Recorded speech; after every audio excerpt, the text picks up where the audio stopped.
Blessed are the Sundays when we get an extra hour of sleep. Oh, my church attendance is up at both 8 and 10 a.m., which is good, because it's All Saints. It is one of the major feasts in our church year. I'd like to invite you to call to mind a saint. Maybe close your eyes if that helps. And I kind of want to encourage you to steer clear of the churchy saints. No St. Francis, St. Clare, St. Catherine. I want you to call to mind a saint from your life. Someone who mattered a great deal to you and who is no longer with us. Someone who maybe changed the way you see the world, maybe changed the way you see yourself. Someone maybe romantic love was a portion of that love, but I'm talking about that deeper, bigger love. I hope everyone here can call to mind a flesh and blood saint from their own lives. When you do, you connect with the eternal. I love the part in the Eucharistic prayer when the priest says, joining our voices with angels and archangels and all the company of heaven who forever sing this hymn to proclaim the glory of your name. We believe that we are the community of saints, and we believe that when we go on to the next life, our lives are joined with God, and we are saints, and we are forever singing God's praises, because we are now connected to that vision we heard about in Revelation, that new heaven and that new earth. And when we bring to mind the qualities that a saint gave us, we connect with that eternal strength. Do you have phone numbers in your phone of people who are no longer with us? I do. And I thought of that, and I thought, am I going to call on them? And I was like, no pun intended, but yeah. That's exactly why I have their phone numbers still on my phone. I don't want to delete them. Because I do call to mind that great cloud of witnesses, and I know people who are a part of it. I know people from this community.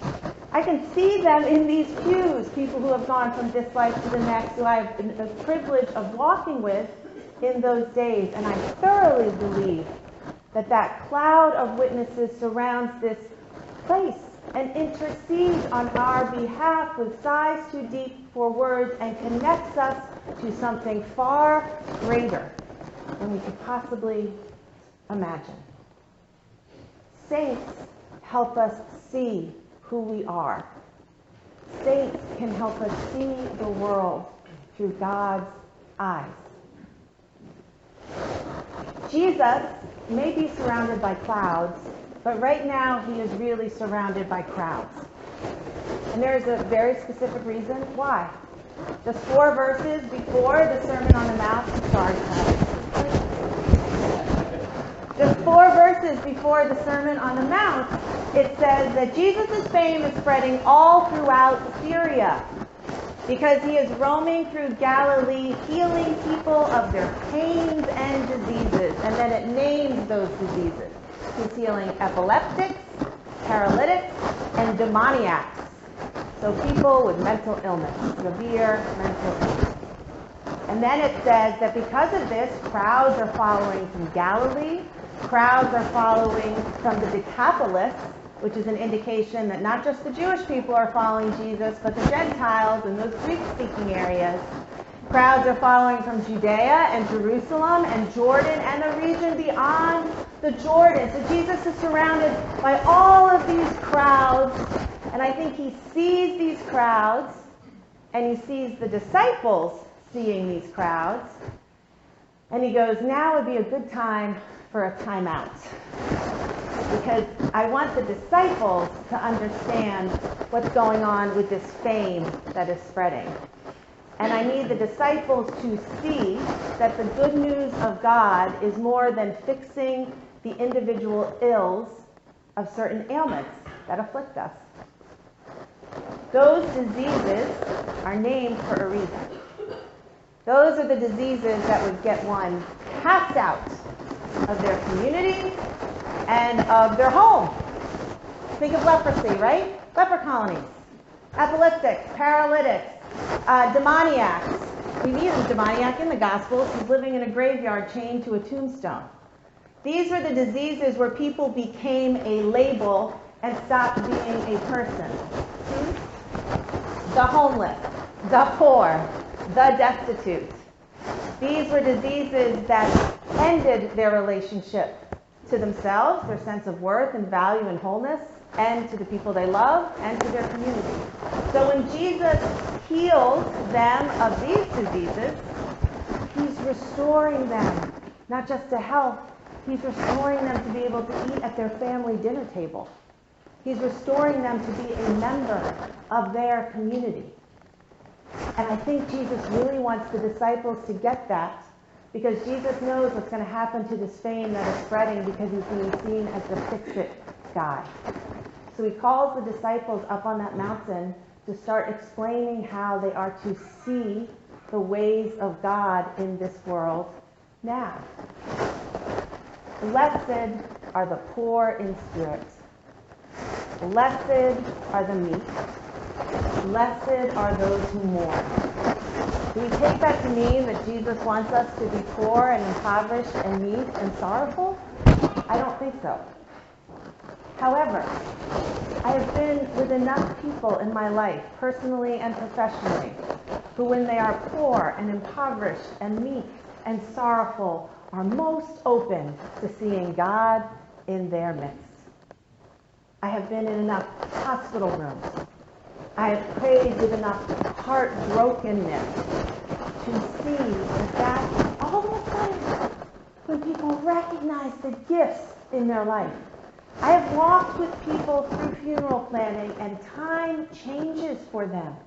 The week between saying goodbye in a hospital room to the week where we come together in this church to give thanks for a life, that's not a week. I don't know what you call that time, but it's something different. It's not regular hours. And there's something about the weariness, and there's something about the sadness that completely changes the way that person sees themselves and sees their world.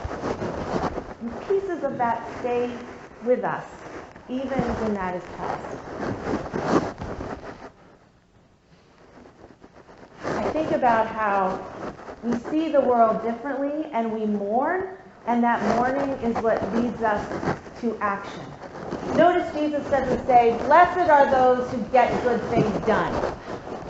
Jesus says, blessed are those who hunger and thirst for righteousness. You can't hunger and thirst for righteousness until something has moved your heart to do so. I had a conversation recently with somebody, and we were talking about Habitat. They had gone downtown in Govan, not Govan, but down Sandtown. They had built a house, right, which we've been doing for years. He said, yeah, we redid this house. This family has a home, but guess what? We leave the tools on the sidewalk, they still get stolen. Guess what? Right across the street, it's still a blighted block of row houses. I mean, does it really matter? Does it really matter that we gave one family a house and we changed one home? Yes! Oh my gosh, it matters so much. One mustard seed, one. And I said what is more important is you went down and saw it. You went down and held the hand of whose home that is. You went down and saw the reality, the injustice of our world, and it moved you to be a blessing. Announcement. That's it for announcement. We're going to Asylum Women Enterprises to see the programs that they do, to sit and have lunch with Leslie and the other women who are part of that program. Why? So that we can see. So we can see people, not asylum seekers or refugees, so we can see people. Remember when Jesus is at that party, that dinner party, and that woman starts washing his feet with her hands and her tears, which makes everybody understandably incredibly uncomfortable? And Peter said something about that, and Jesus' first response to him is, do you see this woman? Do you see this woman? The Beatitudes are not a list of moral commandments for us to follow. That's impossible. The Beatitudes name how God sees us and how God sees our world and how God values so many of the things we do not. And when we open ourselves to seeing them, we can be that blessing and experience that blessing in ways that are hard to describe. So last little thing. I was with some good friends last weekend. They have an adorable 8-year-old son, James. James was telling me about Thanksgiving coming up, and his parents were inviting another couple, and they have an 8-year-old daughter, and he had seen her picture on Facebook, and he said to me, so since you're a priest, could you have one of your mind conversations with God to get her to like me? And I thought, first of all, I've never heard that before. So I thought that was genius explanation for how we primarily pray, right? Our mind conversations with God. I told him he should definitely think about that in his mind conversations with God, and she's sure to like him just for who he is. But I invite you on this All Saints Day, in your mind conversation with God, to maybe open yourself to hearing the saints' conversation with you, to maybe open yourself to hearing them say to you, see what love the Father has given us, that we should be called children of God, for that is what we are. And when you let that break open your heart, you will be blessing. Amen.